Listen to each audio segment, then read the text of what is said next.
Okay, today what's happening today in the workshop is we're looking at a Nuffield 465 hydraulic spool. It's been an tractor that's been stood up a long time. When we tried to test the hydraulics unit, it wouldn't work at all. And what we have found, there's been a lot of water in the oil that separated out and rusted things up. We've also found a nice piece of O-ring lodged in the spool, which won't help matters at all. So this is really, it's not a complete informative video, but it's just a little bit of give you a bit of an insight what you'd find if you stripped out the spool on your 465. I've already disassembled it. I'm about to reassemble it. I have cleaned it out. To be fair, I use a bit of paint thinners quickly, then blow it out with an airline, obviously taking caution with your eyes and your breathing with mass. But we're going to put it back together now, making sure we've got the ball and the spring in first.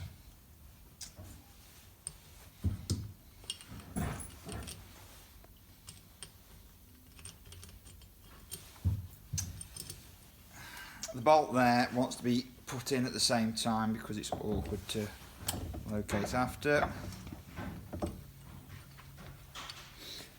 With the 465 and the 345, the hydraulic systems are somewhere between the earlier 1060 Nuffields and the later Leyland 270s. So they're a bit of a thing on their own. If you're used to Nuffields, you'll recognise some of it, and if you're used to Leylands, you'll recognise some of it.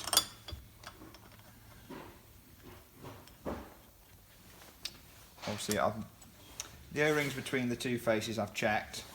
Without the physically burst, they'll be absolutely fine.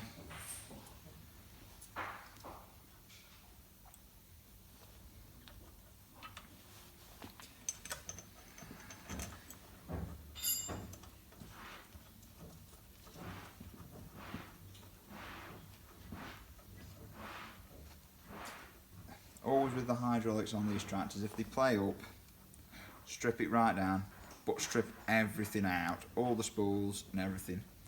Because it doesn't take much, like that piece of O-ring we've just found in there, to get lodged. It blocks one of the ports, and then you've got no hydraulics.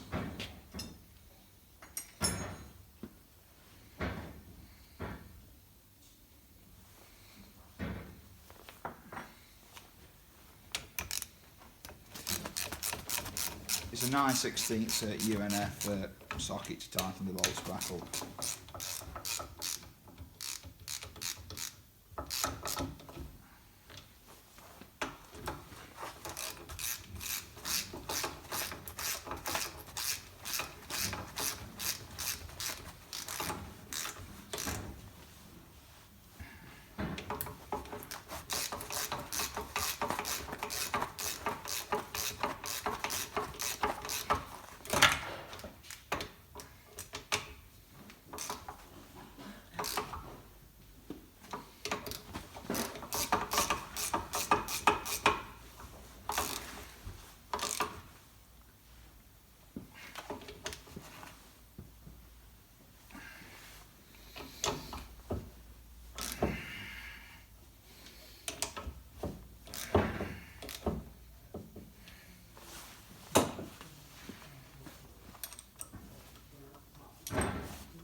It is very important, obviously the two sections are tight together.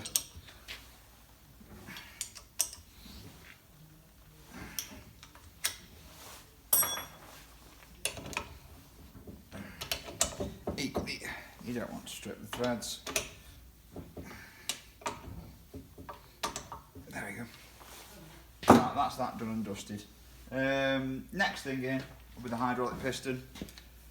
This one is, if you look at the piston and the rings, I've checked the gap of the rings. When you take the ring off there and put it down the bore, they're fine. This has had a lot of water and it's just left this marbling effect.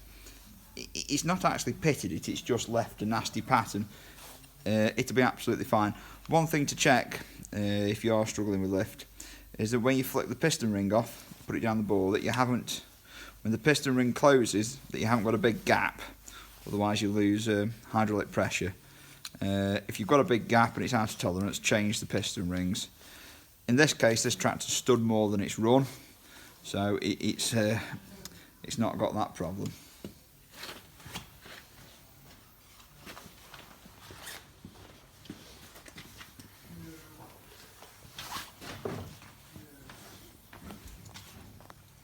There is a lead on the hydraulic cylinder. Now you can use a piston ring clamp to get them back in. Equally, if you're careful, you can put them in with a screwdriver, which is hopefully what I'm just going to show you, because I know not all of you are going to have a hydraulic piston ring clamp to hand.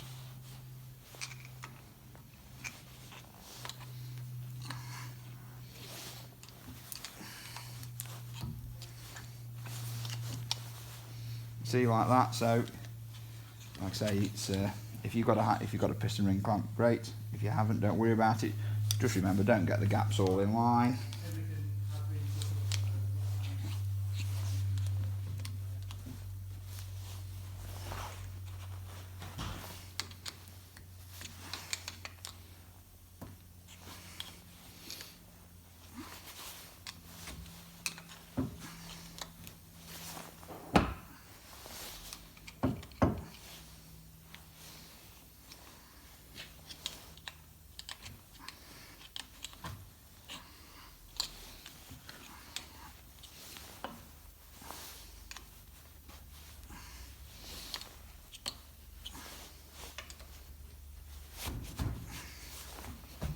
There we go. Thus is the piston back in. I've oiled up there prior to putting that in. The final thing to go back together on this will be the spools. Once again, you've caught me at the point where you check with the spools. One of the things is checking for scores. Once again, this is watermark, but if you rub it round with your nail, there's no physical scores in them. When they get scored, both on the spool and inside the block, you get problems with them not holding position. In this case, they're tarnished, but there is no scores on them. If you can avoid it, don't hit them with the emery cloth, because they're ground to a very high finish. So like this, there is no, like I say, they're tarnished, but there's no corrosion, so I shall just oil these and refit them.